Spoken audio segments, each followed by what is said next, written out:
금리 인하에 대해서 비컨 얘기도 나오고 있어요. 금리 인하를 하겠다라는 겁니다. 무조건 하겠다라는 거고, 다다음 주 금요일 이전 단계에서 지수의 변곡점 흐름이 나타날 가능성이 높다라고 판단을 하고 있거든요. 금리 인하가 되면 왜 2차전지, 성장 섹터 2차전지가 1차적으로 가장 강한 반응도를 보여주는지를 설명을 드리면, 기회의 상황이 왔다라고 보는데, 그 기회의 상황에서 과연 셀사를 할 거냐, 양째에서 할 거냐, 아니면 주변주를 할 거냐라고 판단을 해보게 되면,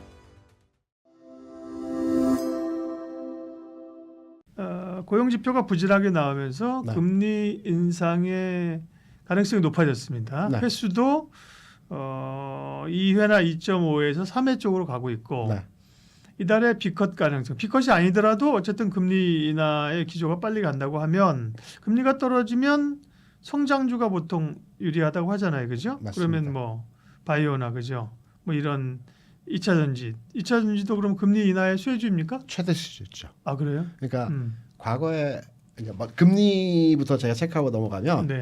시장은 주가가 올라가는 걸 모든 참여자들이 기대하고 있는 것 같아요. 왜냐하면 고용지표가 나쁘게 나왔다라고 해서 금리 인하에 대한 확신적 흐름으로 평가하는 것은 오류이거든요. 항상 그렇지는 않습니다. 항상 시장에서는 본인이 의도하고 판단하는 기준으로의 상황이 많이 만들어지거든요. 네. 고용지표가 나쁘다라고 했을 때 과거 같으면 금리 인하 시기를 좀 더 시간을 두고 판단하고 진행하겠다라는 게 일반적 흐름에서의 상황이었는데, 이번 네. 같은 경우는 금리 인하에 대해서 비컨 얘기도 나오고 있어요. 금리 인하를 하겠다라는 겁니다. 무조건 하겠다라는 거고, 시장에서는 비컷을 하겠다라는 얘기입니다. 왜냐하면 미 10년 국채 수익률이 4.1% 이하로 내려와 버렸거든요. 기존에 4.2, 4.3에서 왔다 갔다 하다가 지난 금요일에 굉장히 원비까지는 아니지만 굉장히 큰 폭의 하락률이 진행이 되었습니다. 그러면 시장에서는 9월 19일 날 FOMC 회의에서 B컷 가능성 높다? 있다? 굉장히 높다. 아 굉장히 높다? 네. 아 이거 안 내려면 어떻게 하려고? 그래서 저는 시장의 전환 포인트를 네.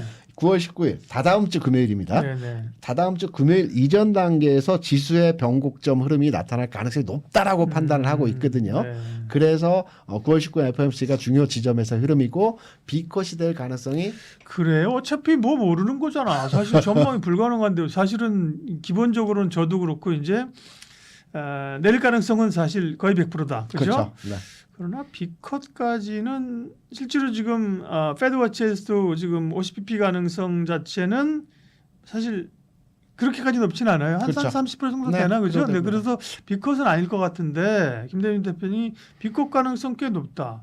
맞으면 대박이지 뭐. 안 맞으면 뭐 그냥 다음 번으로 가는 거고. B컷 가능성이 높은 게 두 가지 이유가 네. 있습니다. 뭐냐면 첫 번째는요, 미국이 금리 인하를 그러니까 멈췄던 게 지난해 아마 8월이었을 겁니다. 지금 거의 네. 1년이 되었거든요. 그 중간 단계에서 우리나라는 2번의 인하를 진행을 했어요. 그리고 유럽도 마찬가지고 네. 대부분의 국가들이 금리 인하 분위기로의 진행이 되어지고 있는 상태이고, 미국만이 8월 이후에 거의 1년 동안 금리 인하를 하지 않고 있는 상황이 첫 번째 이유고요. 네. 그래서 이번 인하에서는 과감하게 인하를 결정할 수 있는 진행이 되어질 것이라는 게 첫 번째 이유고, 두 번째는 네.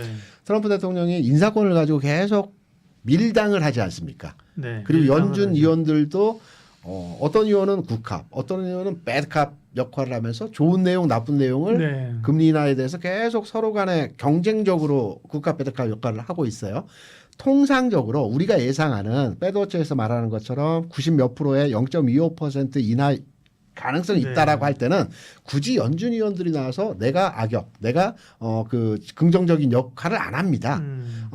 일관된 형태의 메시지들을 보여주는 게 일관적인데, 시장을 교란은 아니고요, 혼란을 준다라고 저는 평가를 하는데, 좋은 얘기, 나쁜 얘기 계속 왔다 갔다 하는 얘기들이 나오는 것으로 봐서는 첫 번째, 인하 시기가 오랜 기간 동안 1년여 시간을 두고 인하를 안 했기 때문에 이번에는 과감한 B컷을 한다는 게 첫 번째 이유.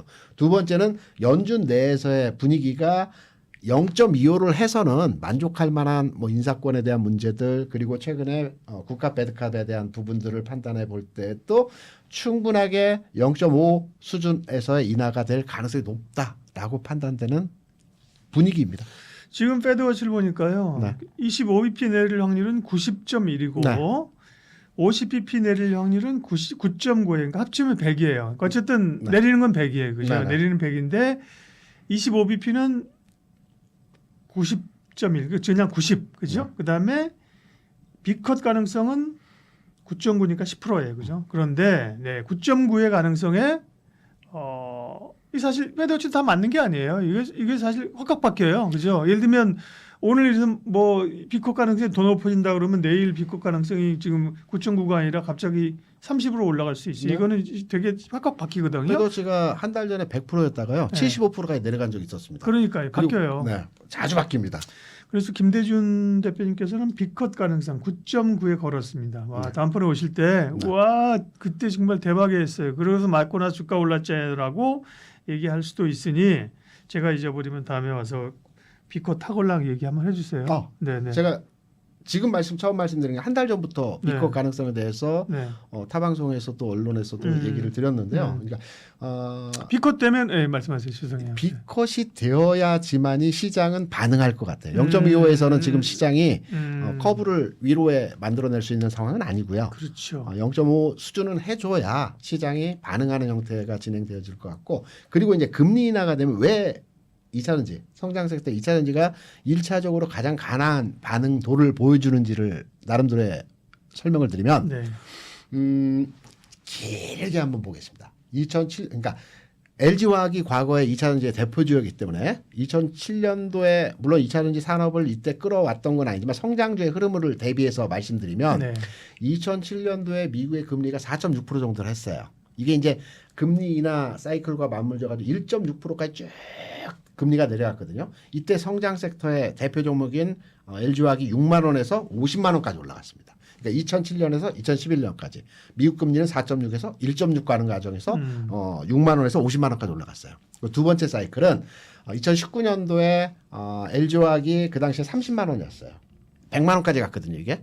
이때 미국 금리는 3%대, 그러니까 3% 초반에서 0.5 미국 국채 수익률 기준으로 말씀드린 겁니다. 이렇게 금리가 내려갔어요. 그러니까 성장 섹터 내에서도 2차전지 업종이 금리의 민감도가 가장 크다라는 측면을 말씀드린 거고요. 두 번째로 우리 박사님께서 방금 전에 2차전지 업종이 최근에 좀 올랐다라고 말씀을 주셨는데 2차전지 업종 최근에는 단기적으로 조정을 받고 있지만 짧은 사이클에서 네. 한두 달 내에서 2차전지 업종에서의 종목들에 대한 평가 주가 상황을 이야기시켜 말씀드리면 대표적으로 이제 대형주 중에서 LG화학이 가장 많이 올랐습니다. LG화학의 주가가 26만 원에서 40만 원까지 올라갔어요. LG 엔솔 말고 화학이요? 예, 화학이 네. 최근 내에서는 가장 선도주로 움직였기 때문에 26만 원에서 40만 원까지 대략 한 5-60%가 올라왔습니다. 그리고 지금 조정을 받아서 34만 원 내외에서 움직입니다. 한 20%. 그러니까 60%가 올라가고 네. 20%가 조정받았다라고 이해를 하시면 될 겁니다. 최근 상황에서 한 두 달 사이에서. 그리고 양극재사로 넘어와서 에코프로비엠 주가를 보게 되면 9만 원 정도에서 저점을 찍었고요. 네. 14만 원까지 주가가 올라갔습니다. 한 50% 정도 올라갔죠. 네. 그리고 지금 12만 원입니다. 그러니까 한 20% 조정 받았습니다. 14만 원 대비해서 12만 원. 12만 원 약간 아래긴 하지만 대략 마찬가지로 이 종목도 50% 올라가고 20% 조정받은 겁니다. 그러면 최근에서의 조정이 뭐 연속된 그동안 올라가다 연속된 조정이 나왔기 때문에 최근의 조정이 이게 다시 꺾이는 거 아닌가라는 분위기에서의 전체 투심이 진행이 되고 있어요. 아니라는 측면을 설명드리기 위해서 최근 사이클에서의 50% 상승, 20% 조정은 아주 양호한 수준에서의 상승과 조정의 흐름이 나타났다라는 주가 수준을 말씀드린 거고요. 일반적으로는 사실 고점에서 한 10%까지를 조정이라고 보고 사실 20%가 밀리면 조정이라기보다 추세가 꺾였다 이렇게 보거든요. 네. 일반적으로 10% 20% 보는데 네. 2차 전지는 올라온 폭이 50%잖아요. 그죠? 네네. 50%의 20% 조정은 있을 수 있다. 건강하다 이렇게 보신다는 거잖아요. 다른 쪽으로 이해하시겠어요? 설명드릴게요. 예. 에코프로 BM 기준으로 설명드릴게요. LG화학은 뭐 20몇만 원, 20만 원이니까 네. 9만 원에서 14만 원입니다. 그럼 5만 원 올랐어요. 네. 우리가 보통 조정의 폭을 판단할 때 피보나치 수열의 황금 분할 비율에 의해서 38.2% 조정받게 되면 조정의 하단선이라고 네. 합니다. 그러면 5만 원에 40%를 가감해서 판단해 보게 되면 12만 원 언저리가 됩니다. 대략적으로. 그러니까 조정의 폭이 20%가 중요하다라는 것보다는 상승폭에 대한 38.2% 조정이 자연스럽게 나온 하단부에 진행이 되어져 있기 때문에 네, 네, 네. 지금의 조정 상황이 하락으로 가는 과정에서의 조정이라고 판단할 수 없고요. 예. 자연스러운 상승과 하락을 진행시키는 과정에서의 자연스러운 조정 과정에서의 흐름이다. 이렇게 2차전지 업종에 대해서는 판단하고 있기 때문에 다음 스텝을 가기 위한 움츠림 네. 이 정도로 이해를 하시면 될 것 같습니다.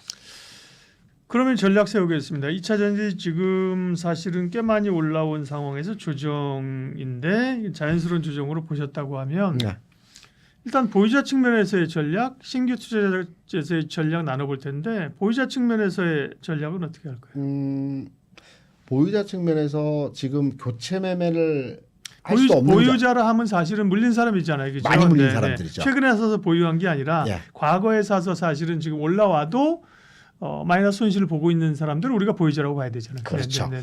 크게 물리신 보유자 측면에서 보면 교체 매매를 한다든가 현 시점에서 액션을 취할 만한 자리는 아니에요. 반면에 신규 투자자 입장에서 본다라고 한다면 기회의 상황이 왔다라고 보는데 그 기회의 상황에서 과연 셀사를 할 거냐 양째에서 할 거냐 아니면 주변주를 할 거냐라고 판단을 해보게 되면 저는 세 번째 단계에서 주변주의 흐름이 좀 더 긍정적으로 진행될 가능성이 있다라고 판단을 합니다. 앞서서 우리가 바이오 얘기를 하면서 바이오 섹터에서의 종목 간의 움직임이 과거에 알테오젠, 리가캠, 보르노이 같은 종목들이 굉장히 주가의 상승 여력이 강했던 반면에 최근에는 ABL 바이오도 뭐 큰 종목이긴 하나 기존에 강했던 종목 대비해서 조금 주변에 있었던 2등, 3등, 4등 주들이 최근 바이오 섹터에서 또 강한 흐름에서의 모습들을 보여줬다라는 측면을 보게 되면 모든 섹터가 비슷비슷합니다. 조선도 기자재, 건설도 지방건설사 이런 종목들이 움직임을 보여줬다고 한다면 2차전지 내에서도 이번에 반등 구간에서의 흐름, 그러니까 가격적인 조정을 충분히 받아준 상황 하에서의 흐름이 나타난 지점이기 때문에 조만간에 반등이 나타날 것으로 판단되고 있어요. 그리고 2차전지는 특이하게 바이오하고 같이 가지 않습니다. 항상 보면 바이오가 움직일 때는 쉬는 거고요.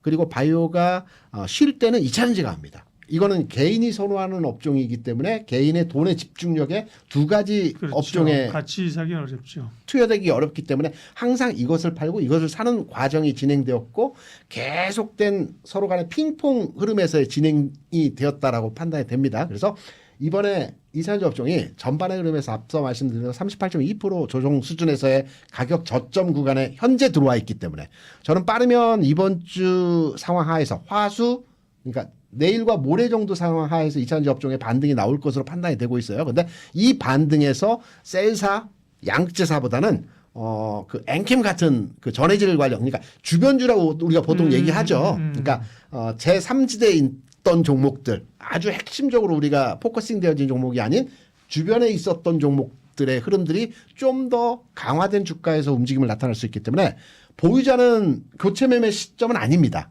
교체 매매 시점은 언제이냐? 에코프로빈 기준으로 판단을 해서 16만 원이 1차적인 목표가 수준으로 판단을 하거든요. 1차적으로. 그래서 에코프로빈이 16만 원에 도달해서 쉬어갈 때 이때 교체 매매든 2차전지 내에서 포트폴리오를 바꾸는 형태로의 진행이 되어야 된다고 생각하고요. 지금은 당연히 가져가셔야 되고요. 조정의 끝자락이고요. 지금 신규 투자 측면에서는 주변주로의 투자가 효과적 대응 측면이 아닐까라고 생각을 합니다. 네, 2차 전지와 관련된 고민들 또 전략은 뭐 김대중 대표님은 2차 전지에 대해서 여전히 긍정적인 시각을 주고 계십니다. KR 리서치 김대중 대표와 함께했습니다. 고맙습니다. 네, 감사합니다. 주식 투자는 타이밍이 생명. MTN 투자학교. 기술적 분석, 실전 투자는 MTN 투자학교. 투자 기법 나도 만들 수 있을까? MTN 투자학교. 해외 투자 혼자는 힘들어. MTN 투자학교. AI를 활용한 실전 투자 교육까지 책임집니다. MTN 투자학교. 실전 투자 종합반 2기 많은 신청 바랍니다.